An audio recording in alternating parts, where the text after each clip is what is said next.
ராணிப்பேட்டை மாவட்டம் சென்னை நோக்கி சென்று கொண்டிருந்த தனியார் செல்போன் உதிரி பாகங்கள் தயாரிக்கும் தொழிற்சாலைக்கு தொழிலாளர்களை ஏற்றிக் கொண்டு சென்ற பேருந்து வாலாஜாபேட்டை சுங்கச்சாவடி அருகே சென்று கொண்டிருந்த போது முன்னால் நின்று கொண்டிருந்த கண்டெய்னர் லாரி மீது மோதி விபத்துக்குள்ளானது.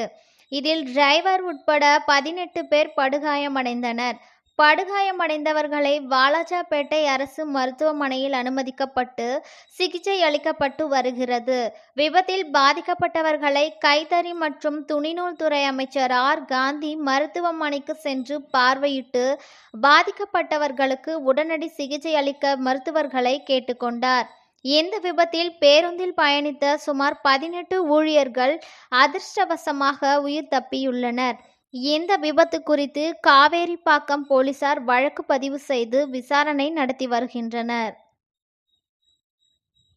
ராணிப்பேட்டை மாவட்டம் சென்னை நோக்கி சென்று கொண்டிருந்த தனியார் செல்போன் உதிரி பாகங்கள் தயாரிக்கும் தொழிற்சாலைக்கு தொழிலாளர்களை ஏற்றிக் கொண்டு சென்ற பேருந்து வாலாஜாபேட்டை சுங்கச்சாவடி அருகே சென்று கொண்டிருந்த போது முன்னால் நின்று கொண்டிருந்த கண்டெய்னர் லாரி மீது மோதி விபத்துக்குள்ளானது. இதில் டிரைவர் உட்பட 18 பேர் படுகாயமடைந்தனர். படுகாயமடைந்தவர்களை வாலாஜாபேட்டை அரசு மருத்துவமனையில் அனுமதிக்கப்பட்டு சிகிச்சை அளிக்கப்பட்டு வருகிறது. விபத்தில் பாதிக்கப்பட்டவர்களை கைத்தறி மற்றும் துணிநூல் துறை அமைச்சர் ஆர். காந்தி மருத்துவமனைக்கு சென்று பார்வையிட்டு பாதிக்கப்பட்டவர்களுக்கு உடனடி சிகிச்சை அளிக்க மருத்துவர்களை கேட்டுக்கொண்டார்.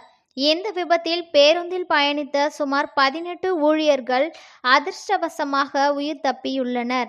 இந்த விபத்து குறித்து காவேரிப்பாக்கம் போலீசார் வழக்கு பதிவு செய்து விசாரணை நடத்தி வருகின்றனர்.